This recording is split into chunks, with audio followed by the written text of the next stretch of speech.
إن الحمد لله نحمده ونستعينه ونستغفره ونستهديه ونعوذ بالله من شرور أنفسنا ومن سيئات أعمالنا من يهده الله فهو المهتد ومن يضلل فلن تجد له وليا مرشدا أشهد أن لا إله إلا الله وحده لا شريك له وأشهد أن محمدًا عبده ورسوله بلغ الرسالة وأدى الأمانة ونصح الأمة وتركها على محجة البيضاء ليلها كنهارها لا يزيغ عنها إلا هالك. أما بعد Ma'asyiral mu'minin rahimani wa rahimakumullah. Alhamdulillah, kita bersyukur kepada Allah Azza wa Jalla dengan segala petunjuk yang Allah berikan kepada kita. Salawat dan salam kepada Nabi Muhammad sallallahu alaihi wasallam, khairul anbiya wal mursalin, sebagai nabi dan sebagai rasul. Kita lanjutkan lagi pembahasan kita.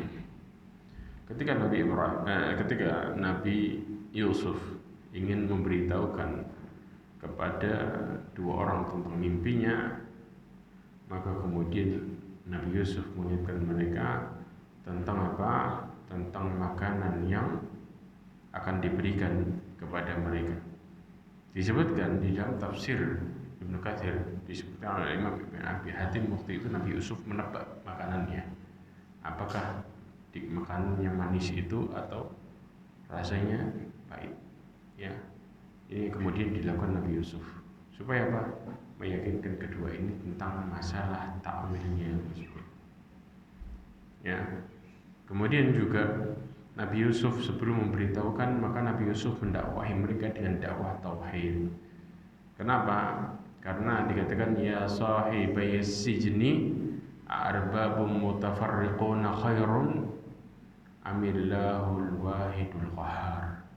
Wahai kedua penghuni penjara, mana yang baik, Tuhan yang macam-macam atau yang satu yang maha perkasa? Ya. Para ulama mengatakan bahwa Nabi Yusuf alaihissalam tidak mengatakan wahai fulan dan fulan, akan tapi mengatakan wahai penghuni penjara.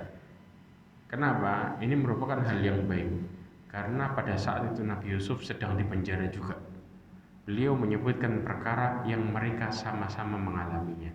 Betul bentuk apa? Pendekatan sebenarnya. Ya, nggak langsung disebut namanya, tapi disebut dengan pendekatan dengan kata-kata wahai penghuni penjara. Ya, jadi kalau kita ambil pelajaran, kita berdakwah pada titik yang sama, di mana kita menuju pada titik yang berbeda. Mulai dari yang sama, baru mensinkronkan pemahaman yang berbeda. Ini yang dilakukan oleh Nabi Yusuf. Ya, sehingga orang yang berada di hadapan kita merasa lebih percaya diri. Ya, dan juga merasa lebih percaya dengan apa yang kita katakan, berangkat dari pemahaman yang sama dulu, berangkat dari prinsip yang sama. Contoh nih, sama-sama masuk penjara, istilahnya gitu. Oh, kita ini sama-sama hamba Allah, kalau istilahnya gitu. Ya. Maka dari sini Nabi Yusuf berkata dengan menyebutkan wahai penghuni penjara. Bahkan di dalam tafsir At-Tahrir wa Tanwir disebutkan Nabi Yusuf alaihissalam berkata kepada mereka, mana yang baik, Tuhan yang macam-macam ataukah Tuhan yang Maha Esa, yang Maha Perkasa? Tentu nggak sama. Jadi kalau seseorang menginginkan rizki, maka dia harus meminta kepada Tuhan fulan. Kalau minta jodoh, Tuhannya lain lagi. Tapi kalau Tuhannya satu, minta apapun tetap kemana? Ke satu. Karena pada waktu itu di Mesir Tuhannya banyak. Tuhan ini tugasnya ini, Tuhan ini tugasnya ini. Jadi orang capek, paham ya? Lari ke sana, lari ke sini. Maka disinilah ya, karena Tuhannya punya spesialis masing-masing. Modelnya kalau kita bilang kayak dokter ya. Nah, ada Tuhan spesialis apa, Tuhan spesialis apa, dan itu terjadi di Mesir. Ya, di keyakinan yang lama, ya, terjadi dalam kondisi seperti ini. Agama lain juga sama enggak? Selain agama samawat, ya, mereka punya keyakinan dengan Tuhannya spesialis. Ya, jelas ya. Baik di Hindu, Buddha sama. Ya, ada spesialis-spesialis yang ada. Maka inilah yang kemudian menunjukkan apa? Menunjukkan kalau seseorang kembali kepada Tuhan yang satu, mereka enak. Mau minta apapun curhat tinggal ngomong. Semua urusannya selesai dengan apa? Di satu tempat. Ya, di satu tujuan. Inilah yang kemudian Nabi Yusuf mulai ngajak nggeserin analoginya seseorang. Ya. Dan Allah Subhanahu wa taala itu Maha Esa dan mampu terhadap segala sesuatu. Maka mana yang lebih baik? Tuhan yang satu atau yang banyak? Maka tentunya Tuhan yang satu. Kemudian Nabi Yusuf membantah lagi dengan mengatakan jelasin mereka. Ya, dalam surat Yusuf ayat 40. Lanjutin coba.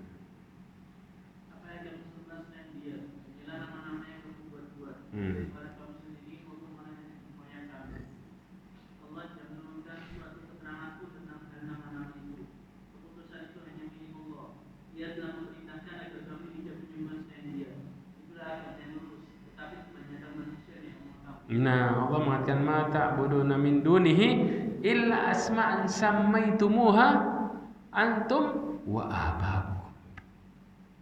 Allah Subhanahu wa taala mengatakan yang kalian sembah itu cuma sekedar nama.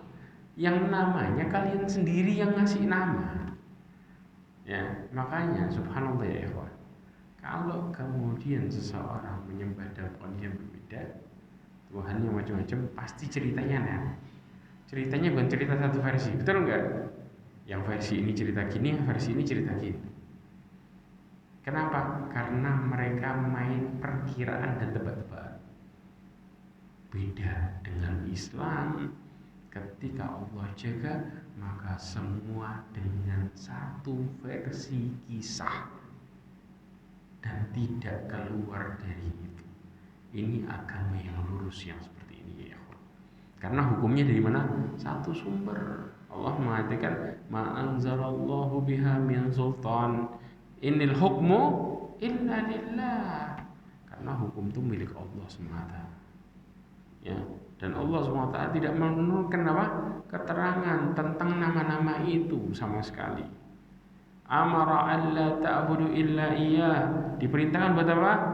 Tidaklah menyembah kecuali hanya kepada Allah Subhanahu wa taala. Ya, dzalika dinul qayyim, itu agama yang lurus, takkan tapi kebanyakan manusia enggak mengetahuinya. Kalau mereka tahu subhanallah ya ikhwah, mereka tentu akan belajar bagaimana seseorang itu memahami agama yang benar, itu yang jelas, yang mudah, di mana dari satu sumber dengan satu kisah yang sama, dengan hukum yang sama, ya, dan juga ketika kita kembali kepada Tuhan yang satu. Ya, kalau orang bilang Islam tuh realistis banget, justru yang keluar dari Islam yang nggak realistis sama sekali. Ya, bahkan Imam Qurtubi mengatakan sesungguhnya agama adalah milik Allah. Hukum Allah itu berlaku bahwasanya tiada yang berhak disembah kecuali Allah Subhanahu wa taala. Kemudian Nabi Yusuf mendakwahkan tauhid kepadanya dengan berkata, satu, wahai kedua penghuni penjara, salah seorang di antara kamu akan bertugas menyediakan minuman khamar bagi tuannya. Adapun yang seorang lagi dia akan disalib, lalu burung memakan sebagai tumpanannya. Telah terjawab perkara yang kamu tanyakan kepada. Masya Allah. Maka Nabi Yusuf setelah mendakwahi tauhid, maka Nabi Yusuf mentafsirkan. Antum tahu Nabi Yusuf mentafsirkannya bagaimana? Sebelumnya dua orang ini ngerasa yang satu celaka, yang satu selamat. Yang selamat yang mana yang ngerasanya? Yang dia dimakan burung di atas kepalanya. Ya, ada makanan di atas kepalanya kemudian dipatok sama burung. Oh, ini berarti tandanya bagus ini saya. Yang satu ngasih minum khamr, meres apa namanya? Anggur. Celaka. Dia bingung. Subhanallah, ditafsirkan sama Nabi Yusuf, ternyata kebalik. Yang meres anggur itu yang selamat, yang nanti bakal dipanggil sama Raja Mesir buat ngasih minuman. Ya, sebagai apa? Tukang ngasih minumnya raja. Yang satu bakal digantung, disalib dan dipenggal, sehingga jasadnya, kepalanya dimakan burung bangkai. Kaget keduanya, loh, tafsiran ini tafsir yang bukan dekat lagi. Memang kalau kita secara berpikir ya sudah seperti itu, dan itu nggak luput sama sekali dari perkara. Kaget keduanya dengan mengatakan, kata Nabi Yusuf, kedua penghuni penjara, salah satu di antara kamu akan bertugas apa? Menyediakan khamr bagi tuannya. Tuan di sini adalah rajanya. Ya, kemudian yang satu lagi akan disalib, digantung, kemudian burung makan dari sebagian kepalanya. Karena orang dulu digantung, ya, sebagai pelajaran bagi masyarakat sekitarnya. Caranya gimana? Berhari-hari digantung, sehingga bangkainya dimakan sama burung di atas. Dan ini yang terjadi. Al-Imam Qurtubi menjelaskan, penghuni penjara yang pertama ditafsirkan mimpinya dia akan keluar dari penjara dan menjadi pelayan raja. Sedangkan penghuni penjara yang kedua, ya, dia tidak akan keluar dari penjara namun akan dipenggal. Setelah itu disalib hingga mati. Kemudian burung-burung akan datang dan mematuk kepalanya. Kemudian Allah Subhanahu wa taala berfirman dalam surat Yusuf ayat 42, lanjut. Dan dia Yusuf berkata kepada orang yang diketahuinya akan selamat di antara mereka berdua, terangkanlah kepada Tuhanmu. Maka Satan menjadikan dia lupa untuk menerangkan keadaan Yusuf kepada tuannya. Karena itu dia Yusuf tetap dalam penjara beberapa tahun lamanya. Bid'ah sini. Ya ikhwah. Subhanallah. Ya. Nabi Yusuf wa qala lil ladzina dhanna annahu najim minhu madkurni inda rabbik. Rabbik di sini Tuhan. Ya, ingetin aku kepada Tuhan. Biar apa? Nabi Yusuf diingetin nanti keluar dari penjara. Ya.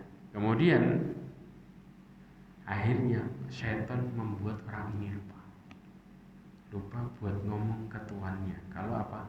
Ada orang yang pintar mentafsirkan mimpi. Akhirnya apa? Nabi Yusuf di penjara tambah berapa tahun? Istilah bid'ah itu antara 3 sampai 9. Panjang. Tahun loh ini, tahun. Ya. Ini yang kemudian menunjukkan Nabi Yusuf akhirnya beberapa tahun lebih lama. Ya, dalam tafsir Qurtubi disebutkan Nabi Yusuf akhirnya berkata kepada orang yang bakal selamat, jangan lupa untuk menyebutkan namanya di sisi sang raja. Artinya Nabi Yusuf meminta syafaat agar namanya disebutkan di sisi sang raja, supaya raja tahu bahwa beliau adalah orang baik dan tidak bersalah sebagaimana yang dituduhkan oleh orang-orang. Ya, karena raja memiliki kekuasaan, tapi apa? Syaitan buat dia lupa.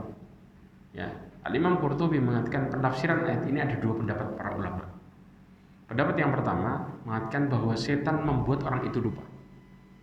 Sehingga apa? Sehingga setelah dia selamat, yang tadi ini pelayannya nanti senang menjadi pelayan raja selama bertahun-tahun dan tidak pernah bercerita sama sekali tentang Nabi Yusuf di depan raja. Yang buat lupa siapa? Syaitan. Tapi pentafsiran yang lain bahwa Nabi Yusuf alaihissalam lupa menyebut nama Allah. Dengan kata-kata apa? Insyaallah. Ya, lupa menyebut nama Allah sehingga mengaitkan harapannya kepada penghuni penjara, bukan kepada Allah Azza wa Jalla. Ya, dan lupa berdoa kepada Allah. Lupa. Ya ikhwah, lupa ini wajar. Ya. Rasulullah sendiri mengatakan aku terkadang lupa. Itu Rasulullah lupa. Maka kemudian Rasulullah SAW dalam setiap hari sering setiap hari selalu bertobat berapa? 70 sampai 100 kali.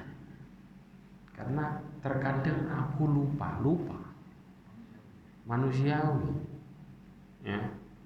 Makanya kita kalau mengatakan Nabi, iya Nabi akhlaknya terbaik, tapi ada sisi manusiawinya, ada sisi lupanya. Ya. Maka dari sini pendapat yang lebih kuat adalah pendapat pertama, bahwa syaitan ya telah membuat orang tersebut selamat dan kemudian lupa. Akhirnya apa? Falabitha fis sijni bid'a sinin. Maka Nabi Yusuf berada di penjara beberapa tahun, ya. Karena apa? Karena sebab lupa, akhirnya Nabi Yusuf semakin bertambah bertahun-tahun di dalam penjara. Ada sebagian ulama yang mengatakan sampai 7 tahun atau kurang lebih daripada itu. Dan ini disebutkan dalam tafsir Qurtubi. Ya, beliau bersabar di penjara bertahun-tahun sampai akhirnya terjadilah suatu mimpi raja. Apa mimpinya?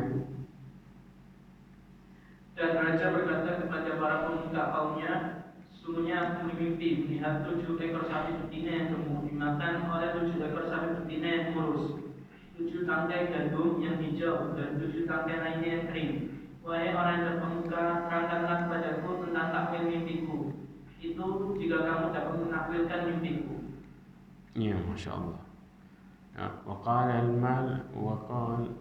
الملك إني أرى 7 بقرات سمان يأكلهن 7 عجاف و7 سنبلات خضر وأخرى يابسات يا أيها الملأ أفتوني في رؤياي إن كنتم للرؤيا تعبرون. Ta'burun itu apa? Takbir. Tahu ya? Istilahnya mentakwilkan mimpi. Ngomongnya sama siapa? Para pentakwil mimpi. Karena dulu di Mesir di zaman Nabi Yusuf terkenal dengan para pentakwil mimpi yang tersohor. Orang tanya, saya mimpi gini, gimana? Oh, itu artinya gini, berarti kau bakal kayak gini. Gitu. Ya, maka dari sini raja pun mimpi yang aneh, luar biasa. Bingung dia.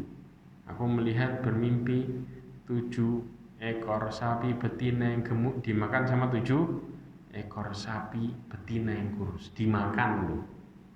Ya, kemudian apa? 7 tangkai gandum yang hijau, ya, dan 7 tangkai yang lainnya kering. Maka wahai orang-orang yang terkemuka, terangkanlah kepadaku tentang takwil mimpiku jika kalian mentakwilkan mimpi. Coba perhatikan, Allah Subhanahu wa taala menyebutkan raja dengan istilah raja, bukan Fir'aun. Betul enggak? Di yang lain, padahal Fir'aun ini apa? Raja Mesir, julukan. Jadi Nabi Ibrahim ketemu Fir'aun, Nabi Musa ketemu Fir'aun, Nabi Yusuf itu apakah ketemu Fir'aun? Nah, julukan Raja Mesir sebenarnya Fir'aun. Jadi kalau kita lihat dalam ayat ini, Allah tidak menyebutkan raja tersebut dengan kata-kata Fir'aun. Padahal raja dan Fir'aun adalah suatu yang berbeda.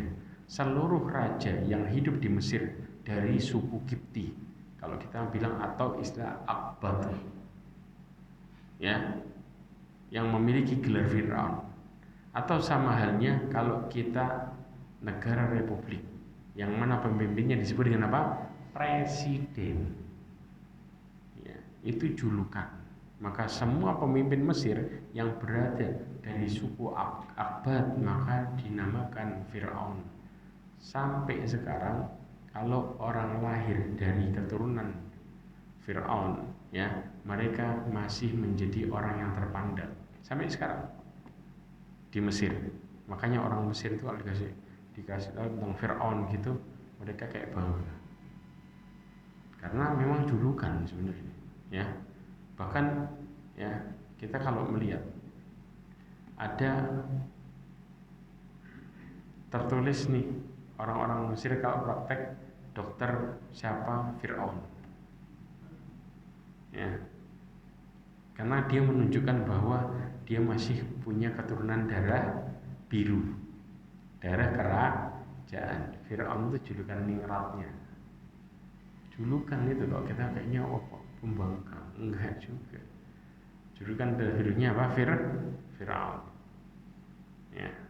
Sehingga sebagian ulama berpendapat, ya, disebutkan dalam Tahrir at-Tanwir bahwa raja yang hidup di zaman Nabi Yusuf bukan dari suku Aqbat, tetapi dari suku Hyksos. jelas ternyata sukunya lain, makanya tidak disebut sebagai Fir'aun, tapi disebut sebagai raja. Ya, kaum Hyksos ini berasal dari kaum Kan'aniyun, yaitu apa? Dari Arab. Ya, para pemimpin, ya, mereka disebut sebagai raja bukan Fir'aun. Hal ini ditemukan di dalam sejarah Mesir. Ya, bahwa Hyksos berkuasa pada tahun berapa? 1900 sebelum Masehi SM. Ya, sampai 1525 sebelum Masehi. Berarti berapa tahun? 400.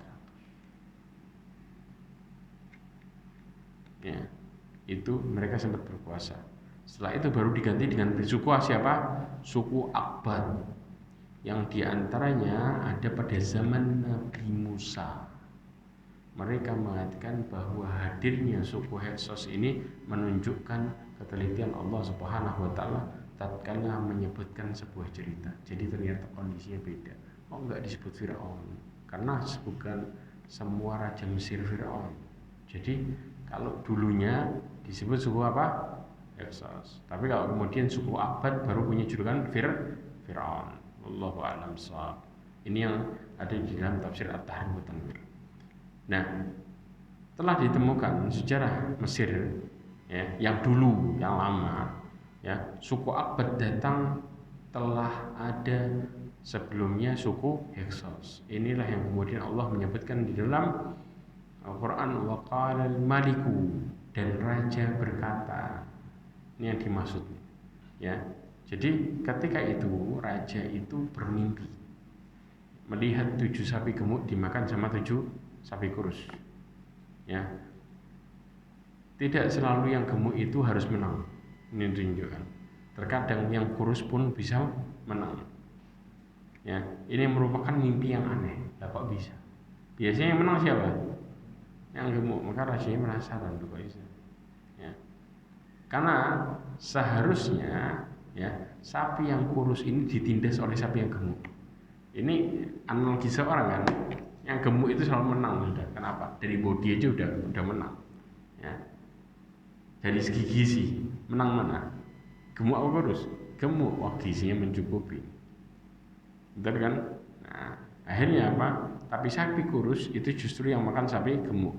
Kemudian dilihat juga 7 bulir itu apa? Tangkai kalau istilah bilang. Ya, gandum yang hijau, ya. Kemudian yang lainnya apa? 7 juga dalam bentuk kering. Dan ini disebutkan dalam tafsir Qurtubi. Karena di zaman itu sangat terkenal istilahnya mentafsirkan mimpi. Maka sang raja berkata kepada menteri dan anak buahnya dengan mengatakan, ya ayyuhal mala'u aftuni fi ru'yaya. Wahai orang-orang yang terkemuka, terpandang, ini yang punya wewenang masalah mimpi-mimpi ini, ya, kasih aku fatwa tentang mimpiku. Ya, kalau kalian apa? Kalau kalian bisa mentakwilkannya, maka kemudian akhirnya mereka menjawab dengan apa? Mereka menjawab, itu mimpi-mimpi yang kosong. Kami tidak mampu menampilkan mimpi itu. Masya Allah. Mereka menjawab, adghathul ahlam. Itu cuman bunga tidur, mimpi kosong, nggak ada artinya. Mereka mengatakan bahwa mimpi tersebut tidak bisa ditafsirkan. Ini merupakan mimpi yang bercampur-campur. Kenapa? Tidak bisa dibedakan, istilahnya gitu. Istilah adghath jamak dari ad-daghth. Daghth itu artinya macam-macam tumbuhan, ya, atau bilang ranting kayu yang diikat jadi satu ikatan, ya, campur aduk, itu istilahnya daghth. Berarti ini mimpi campur-campur. Kok enggak jelas gini, istilahnya gitu para pentafsirnya ngomong. Ya, maksud mereka ya mampu mentafsirkan mimpi kalau alurnya jelas. Tapi mereka mengatakan ini alurnya enggak jelas. Ya, ini merupakan hal yang aneh. Di mana sapi kurus bisa makan sapi gemuk? 7 butir hijau, sedangkan ada 7 butir lagi yang lainnya kering. Mereka tidak bisa mentafsirkan mimpi tersebut. Kenapa? Karena ketika mereka sudah berkumpul, mereka mengatakan mimpi tersebut tidak bisa ditafsirkan karena tidak bisa dibedakan antara mimpi yang satu dengan mimpi yang lain. Mimpinya barengan masalahnya. Sudah sapi, tambahin lagi apa? Gandum lagi. Bingung mereka. Dan kemudian di luar nalar kebiasaan. Yang kurus bisa makan yang gemuk. Harusnya yang gemuk bisa makan yang kurus harusnya. Ya enggak?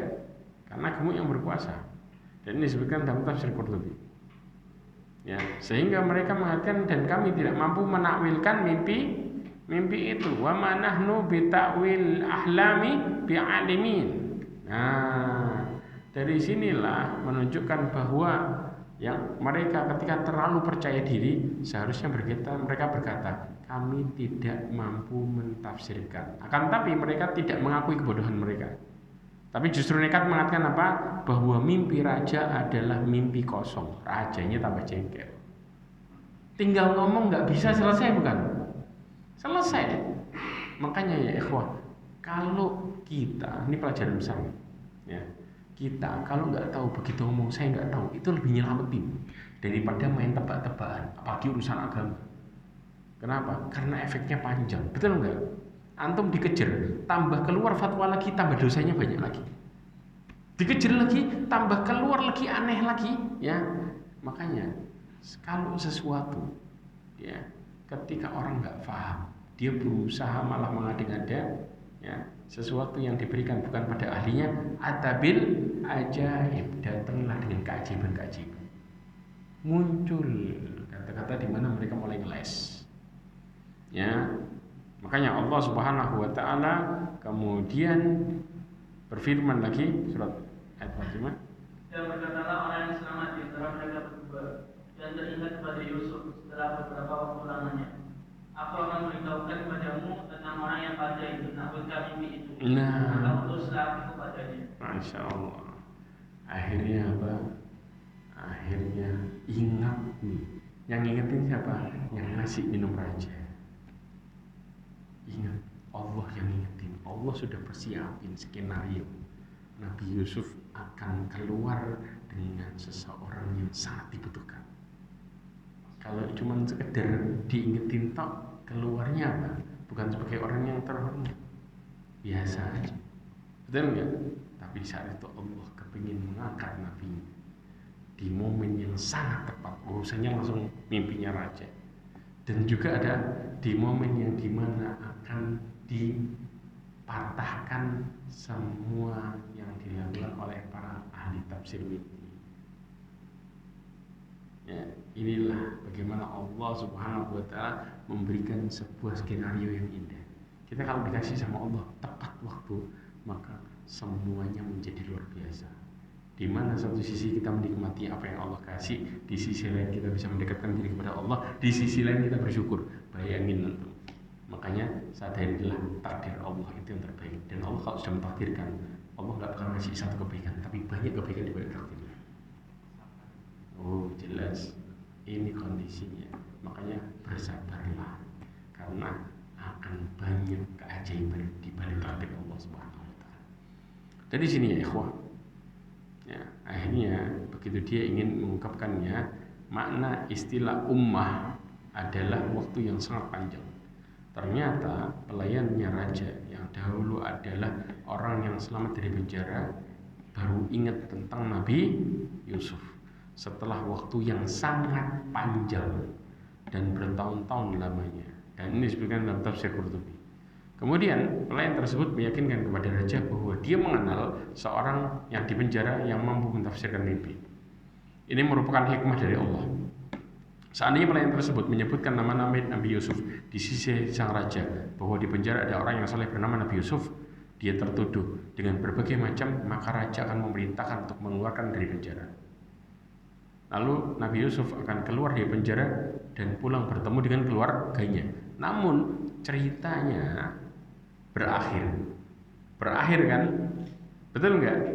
Sudah nggak ada cerita lagi. Tapi Allah buat ya ceritanya mentakdirkan lupa sama Nabi Yusuf, yang kemungkinan yang lain seandainya ketika raja bermimpi kemudian diberitahukan tentang Nabi Yusuf yang mampu menafsirkan, maka mimpi itu ditafsirkan dengan benar, maka Nabi Yusuf menjadi orang yang spesial di mata raja. Kalau cuma dikasih tahu keluar selesai ceritanya, tapi ini enggak. Allah mentakdirkan Nabi Yusuf kepingin jadi spesial. Maka Allah menjadikan pelayan tersebut lupa, baru ingat kapan? Ketika sudah tidak mampu menjelaskan tafsir mimpi sang raja, orang-orang tersebut, maka akhirnya tampaklah kemuliaan Nabi Yusuf sebagai pentafsir mimpi. Dan inilah menunjukkan bahwa inilah kemuliaan aturan Allah Subhanahu wa ta'ala. Sebagaimana pepatah Arab mengatakan Rabbud daratin nafi'ah. Rabbud daratin nafi'ah. Dikatakan terkadang kemudaratan itu bisa mendatangkan apa? Manfaat. Di balik musibah terkadang datang manfaat yang begitu besar. Setelah pelayan itu meminta waktu untuk bertemu dengan Nabi Yusuf, akhirnya apa?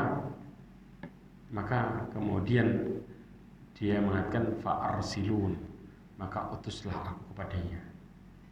Lanjut, akhirnya dia bertemu dengan Nabi Yusuf dan berkata, Yusuf, wahai orang yang sangat dipercaya, karena kepada kami tak bermimpi tentang 7 ekor sapi betina yang gemuk yang dimakan pada 7 ekor sapi betina yang kurus, 7 tangkai gandum yang hijau dan 7 tangkai lainnya yang kering, agar aku kembali kepada orang-orang itu agar mereka mengetahuinya.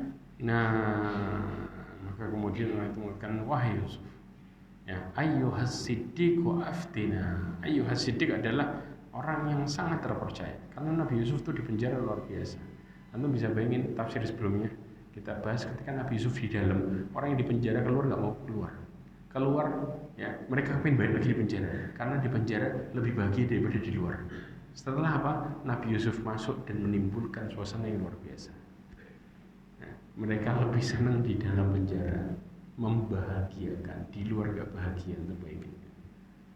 Inilah bagaimana akhlaknya para nabi yang menghidupkan sesuatu tempat yang dilupakan sama manusia. Orang kalau sudah masuk penjara gimana?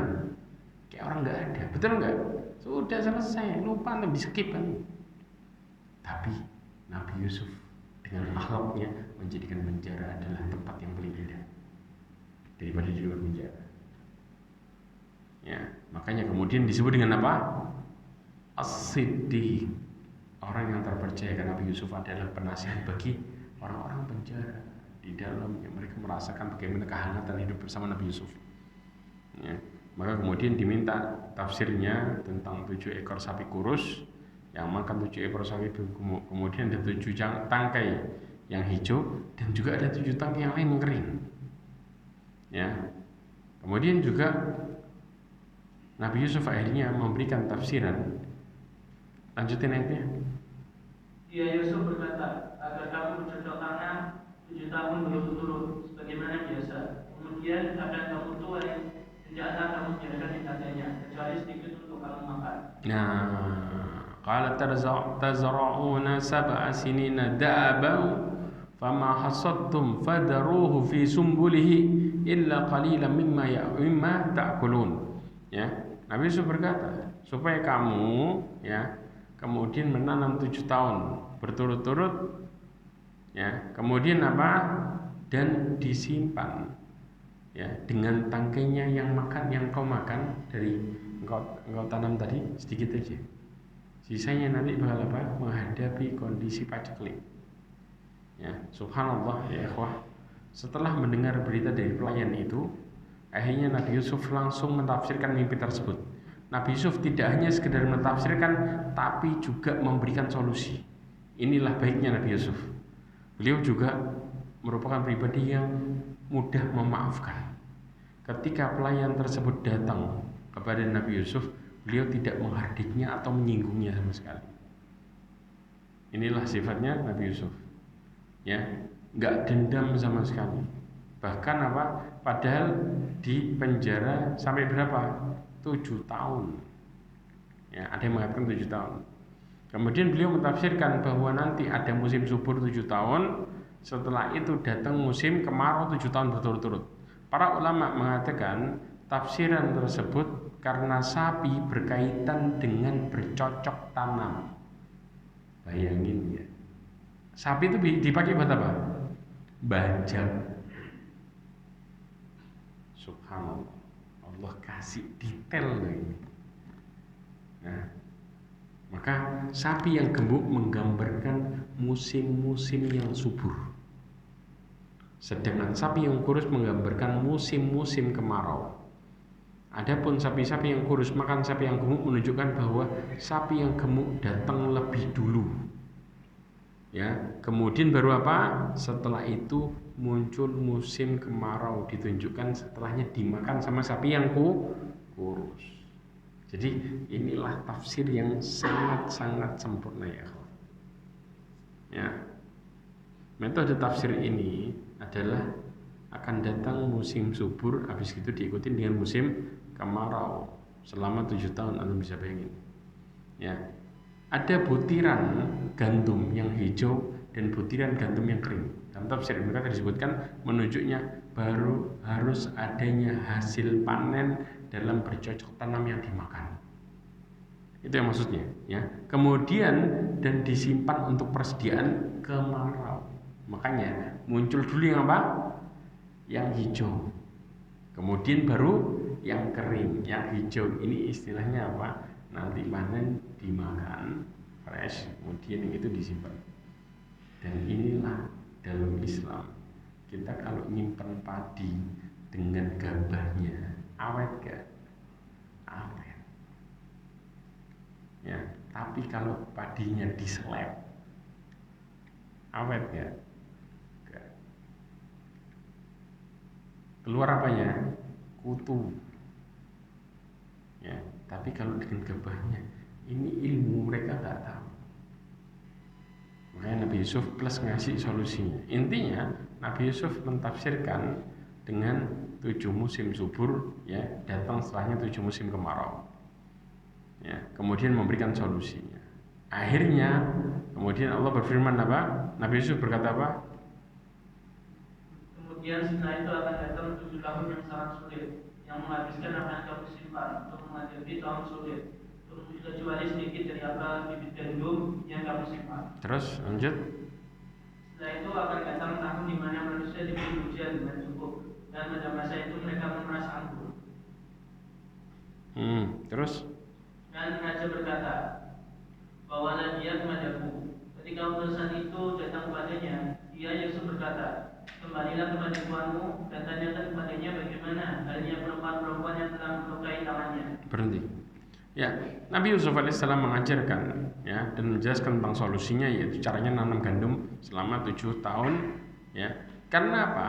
Ya ikhwah, Allah Subhanahu wa taala mempersiapkan kondisi dengan luar biasa. Mesir itu tempat yang bisa ditanami dengan gampang yang mana?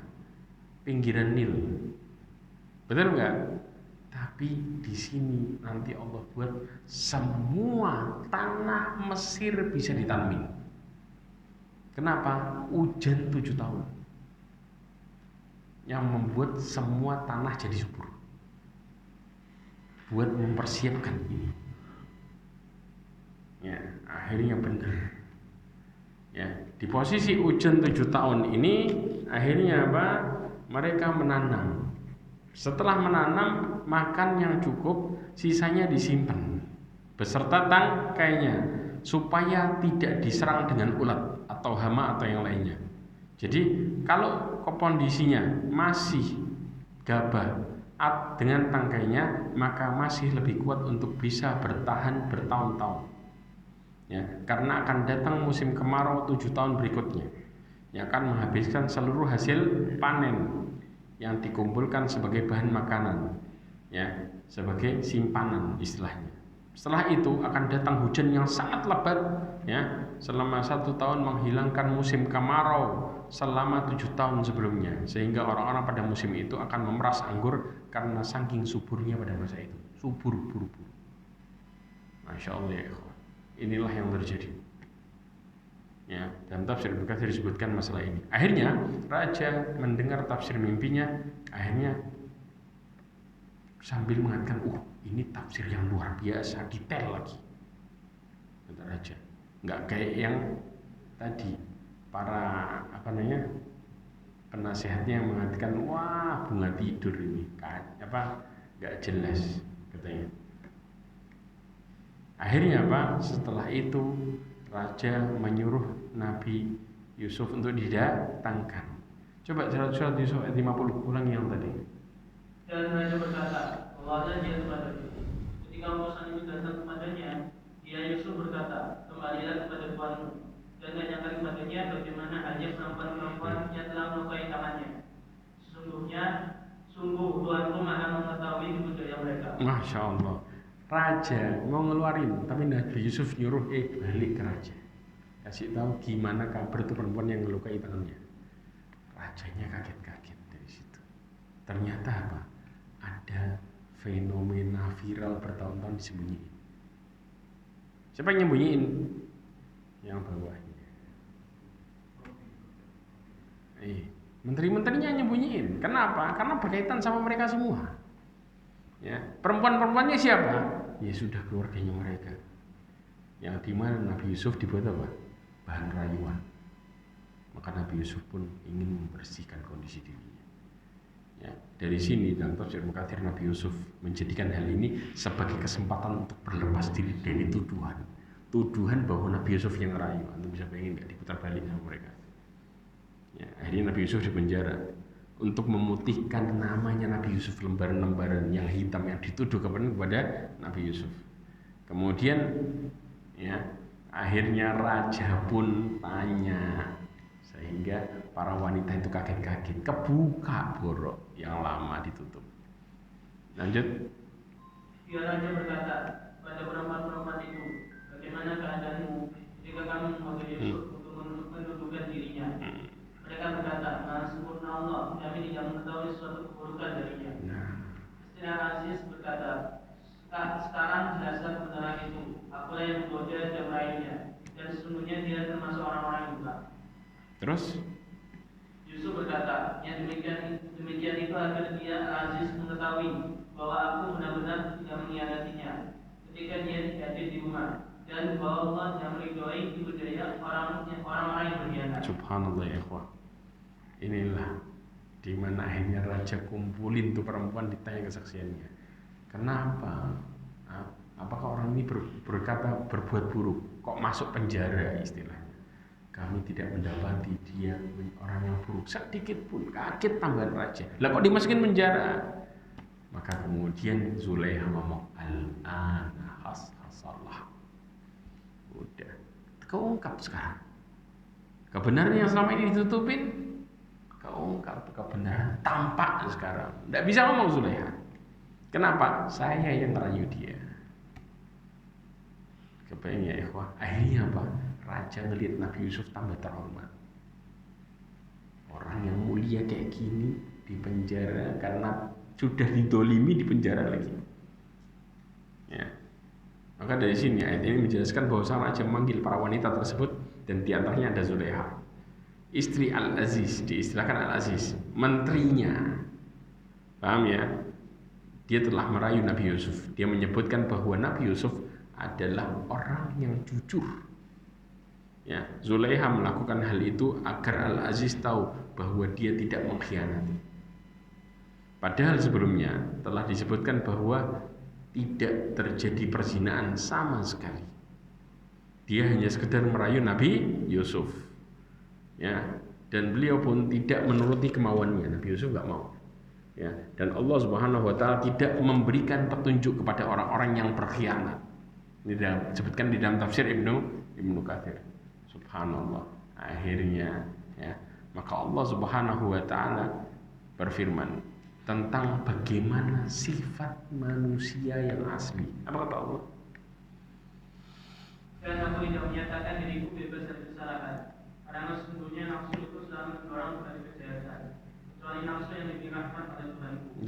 Sesungguhnya Tuhanku Maha Pengampun, Maha Penyayang. Ini sifat jiwa kita nih asli. Nih. Allah katakan wa ma ubarri'u nafsi. Aku katakan diriku bersih dari salah. Kata Nabi Yusuf. Inna nafsa la'ammaratun bisu. Jiwa ini kalau nggak dikontrol, ya, tentang agama kita kalau nggak balik sama Allah, maka jiwa kepengennya kemana? Ke buruk. Lihat orang buruk, kayaknya kok enak ya. Kadang-kadang kita lagi baca Quran, enak-enak baca Quran, ngelihat orang jalan-jalan, kepengen jalan-jalan, Qurannya tertutup. Kenapa? Karena jiwa yang kepingin taat sama Allah dan terjaga dari keburukan adalah jiwa yang Allah rahmati, jiwa yang Allah kasih petunjuk. Berarti kalau kita nggak dapat petunjuk Allah, bisa kita jadi orang baik? Mustahil. Ya, makanya Nabi Yusuf menampakkan dirinya selalu apa? Bersandar sama Allah dan minta sama Allah, ya Allah, sesungguhnya penjara lebih aku senangi. Ya, berdoa kemana? Ke Allah Azza wa Jalla. Masalah sepele sampai yang gede para nabi itu selalu nyandar. Mereka punya kekuatan doa. Mereka para orang-orang yang taat selalu menjadikan doanya merupakan senjata utama hubungannya sama Allah. Mereka selalu curhat sama Allah, baik urusan yang remeh sampai yang besar. Sampai Aisyah pernah mengatakan, mintalah segala sesuatu sama Allah. Sampai tali sendalmu yang putus minta sama Allah. Disebutkan para sahabat kalau garam dapurnya habis minta sama Allah. Ya ikhwah, garam dapur bisa beli. Betul nggak? Kita punya uang 5.000 masa nggak dapat garam dapur? Tapi istilahnya hal yang remeh sebelum usaha mereka ikhtiar sambil apa? Minta. Karena hal yang kecil pun kalau Allah nggak mau menjadikan di depan mata kita bisa dapat, nggak bakal bisa. Tiba-tiba apa? Kita ke toko-toko habis. Ini ada yang sepele loh. Masa nggak ada garam? Kalau Allah nggak mentakdirkan, kamu nggak dapat. Jelas di sini. Inilah kondisi di mana manusia yang baik, mereka yang balik kapanpun dan dimanapun kepada Allah. Mereka yang disebut mendapatkan rahmat. Ya. Akhirnya setelah mengakui pengakuan Zulaiha, akhirnya Nabi Yusuf menjadi semakin mulia. Di hadapan siapa? Di hadapan raja dan semua. Ini rajanya ngomong di mana? Dia di depan para menteri ini. Anda bisa bayangin. Akhirnya keluar kan, orang yang luar biasa. Yang awalnya dulu apa? Dalam posisi mereka fitnah dan hinakan, keluar jadi orang yang sangat mulia. Ya. Tuduhan yang berlangsung hingga bertahun-tahun berupa isu bahwa Nabi Yusuf merayu para wanita merupakan kedustaan dan tidak benar. Akhirnya apa? Terbantahkanlah isu yang bertahun-tahun yang Nabi Yusuf dituduh dengan keburukan. Padahal apa? Propagandanya para wanita petinggi. Ya. Semua itu bentuknya tuduhan dan terbongkar. Akhirnya ayat 54. Dan raja berkata, bawalah dia Yusuf padaku, agar aku memilih dia sebagai orang yang dekat kepadaku. Jika dia raja sedang bercakap-cakap dengan dia raja berkata, sungguhnya kamu mulai hari ini menjadi seorang yang berkedudukan tinggi di lingkungan kami dan dipercaya. Nah, karena raja kagum, raja kepingin ini orang pantas nih buat jadi apa? Penasehat. Ini orang mulia, sudah didolimi sabar lagi. Ya. Akhirnya apa? Ayat ini menerangkan, kata Imam Katsir, seorang raja tadi memanggil Nabi Yusuf, kemudian Nabi Yusuf ditawari kedudukan oleh sang raja. Akhirnya Nabi Yusuf ngambil nggak kesempatan ini? Ngambil dalam bentuk penasihat dalam masalah apa tadi? Paceklik tadi. Ya, lanjutkan. Dia Yusuf berkata, jadikanlah aku penerawan ke negeri Mesir, karena sesungguhnya aku adalah orang yang pandai menjaga dan berpengetahuan. Nah, akhirnya apa? Akhirnya Nabi Yusuf ingin dijadikan sebagai apa?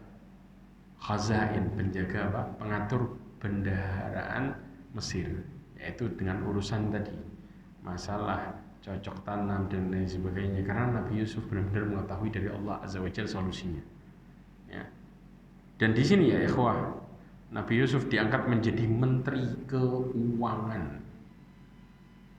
Nah, antum bisa bayangin nggak? Awalnya padahal masuk ke Mesir sebagai apa? Budak. Berakhir menteri keuangan. Antum pernah dengar dalam sejarah budak naik pangkat jadi menteri? Tapi Nabi Yusuf dalam kehidupannya di zaman Zulaikha bukan sebagai budak. Kenapa? Sebagai orang yang terhormat. Karena kepingin Al-Aziz mengangkatnya sebagai anak. Budak kok ganteng luar biasa. Gak cocok jadi budak istilahnya itu. Allah yang muliain. Jadi kedudukan Nabi Yusuf kayak bukan budak. Inilah kondisi kalau Allah sudah ngasih jalan keluar. Ya, kadang-kadang nalar kita nggak nyampe di situ. Tapi kenyataannya indah luar biasa. Makanya percayalah, janji Allah itu Allah nggak pernah dolimin hambanya sedikit. Ada banyak keindahan di perkara itu dan juga kebaikan. Ya. Kemudian Nabi Yusuf di sini ya mengatur pada saat tiba masa subur dan juga tiba masa kemarau dengan cara yang terbaik. Bangun apa? Bangun penyimpanan dan lain sebagainya diatur sama Nabi Yusuf luar biasa. Ya. Nah, dalam posisi seperti ini kemudian akhirnya Nabi Yusuf setelah itu ketika di masa kering Nabi Yusuf bertemu dengan saudaranya. Nah, bagaimana kisahnya Nabi Yusuf bertemu dengan saudara-saudaranya dan apa yang dilakukan saudaranya? Apakah saudaranya ketemunya ingkar atau kemudian melihat Nabi Yusuf kangen dan lain sebagainya? Insya Allah kita bertemu di bulan depan. Bulan depan, ya. Bulan depan di atas tanggal 17 insya Allah. Ya, kita akan lanjutkan lagi kisah ya, bagaimana akhir kisah Nabi Yusuf. Kapan? Pada bulan depan insya Allah. Karena saya tanggal 19 Jakarta berangkat.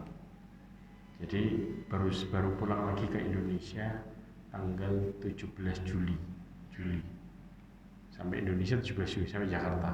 Jadi mungkin mulai 18 ke atas insya Allah kita mulai. Wallahu a'lam bishawab. Ini yang bisa saya sampaikan. Mudah-mudahan apa yang kita pelajari hari ini memberikan kita motivasi untuk lebih bersandar sama Allah. Karena kalau Allah sudah memberikan solusi, maka Allah berikan solusi yang terbaik. Ketika Allah uji, maka kita mendapatkan ujian yang memuliakan diri kita, bukan menghancurkan diri kita.